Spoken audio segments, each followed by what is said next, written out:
प्रभु यीशु मसीह के महान और सामर्थी नाम से आज के इस नए दिन के लिए मैं परमेश्वर का धन्यवाद देता हूं। उसकी दया और उसके अनुग्रह हमारे जीवन में लगातार बने रहने पाए।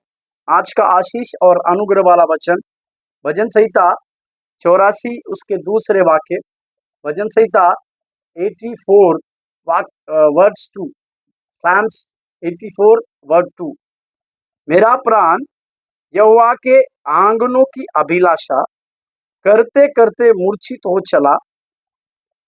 मेरा तन मन मानो जीविते परमेश्वर को पुकार रहे।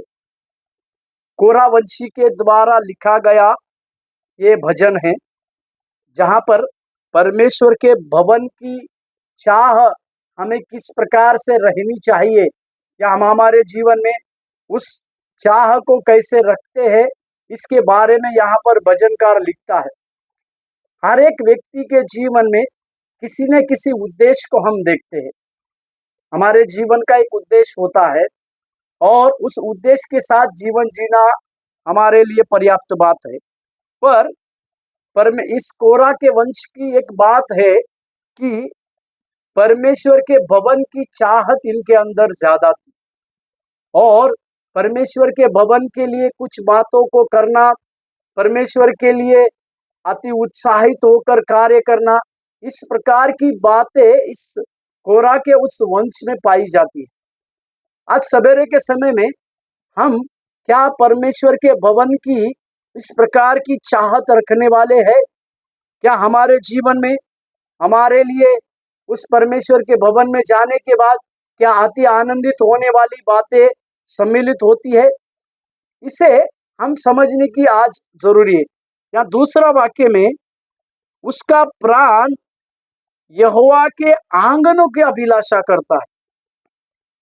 उसके प्राण को इस प्रकार से परमेश्वर के भवन की बातें तो उसके अंदर चली आती है, परंतु यहाँ पर यह लेखक इस प्रकार से लिखता है, उस यहोवा के भवन जो है उसका आंगन की अभिलाषा जो है इसे भाई जाती है। मतलब इस आंगन के द्वारा वो परमेश्वर के उस भवन में पहुंचता है।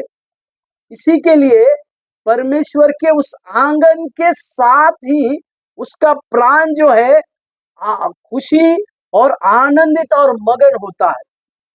दूसरी बात है कि उसकी अभिलाषा जो है, उस आंगन की अभिलाषा करते करते, उसकी उस बातों को याद करते करते इसका प्राण मूर्छित हो चलता है कि जब कभी भी उस आंगन में वो नहीं जाता है, जब कभी भी उस परमेश्वर के भवन में नहीं जाते हैं, इसका मन मूर्छित हो चला जाता है। मतलब मन से वो दुखी होता है और उसका तन मन जीविते परमेश्वर को पुकारते। ये आपकी और मेरी प्रार्थना होनी पाए कि हमारा मन उस जीविते परमेश्वर को पुकारने वाला हो। चाहे हमारे जीवन में किसी भी प्रकार की परिस्थितियां क्यों ना आए, हमारे जीवन में कुछ भी क्यों ना हो, परंतु आपका और मेरा मन परमेश्वर को पुकारने के लिए कभी भी कम ना हो।